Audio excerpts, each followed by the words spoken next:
BDI dorëzoi interpelancë ndaj kryetarit të gjykatës kushtetuese Darko Konstadinovski. Ilir Hasani nga kjo parti sqaroi se kërkesa për përgjegjësi është për shkak të deklaratave të Konstadinovskit lidhur me ligjin për gjuhët, me të cilët ka shkelur kushtetutën, duke thënë se ai ligj ka shkaktuar kaos në shoqëri. Në bazë të cilit nen të kushtetutës apo do një ligjit veçantë, I lejohet kryetari i gjykatës kushtetuese të karakterizojë një ligj si burim të kaosit politiko-juridik pene. Dhe është në kompetencën e kryetarit të gjykatës kushtetuese të konstatojë probleme në zbatimin e një çfarëdo qoftë ligji dhe të parashtrojë ndërhyrje në legjislativ.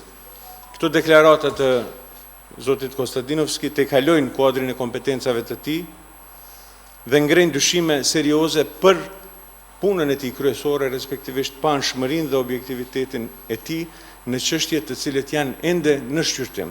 Për më tepër, në kërkesën për përgjegjësi për Konstadinovskin thuhet se ai përdor terminologji diskriminuese në komunikimin me Komisionin e Venecias. Në kërkesën drejtuar Komisionit të Venecias, gjykata kushtetuese përmes kryetarit të saj ka përdorur termin pakica, I cili realisht nuk figuron në Kushtetutën e Republikës Maqedonisë Veriut. Kushtetuha ta njeh termin komunitete që nuk janë shumicë dhe çdo devijim nga kjo terminologji përbën shkelje kushtetuese dhe politike.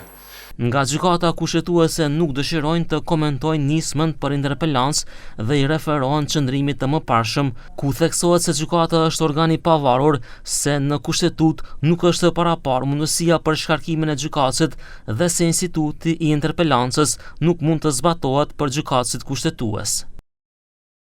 Kryetari I gjykatës kushtetuese Darko Konstadinovski mbetet në qëndrimin se nuk do të komentojë deklarata dhe veprime politike në lidhje me mundësinë e interpelancës për një gjykatës kushtetues.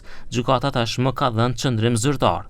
Debati për ligjin për përdorimin e gjuhëve është shtyr, pasi gjykata administrative anuloi zgjedhjen e gjykatëses Elizabeta Dukovska, pas së cilës Konstadinovski tha se debati do të mbahet kur gjykata kushtetuese të jetë kompletuar.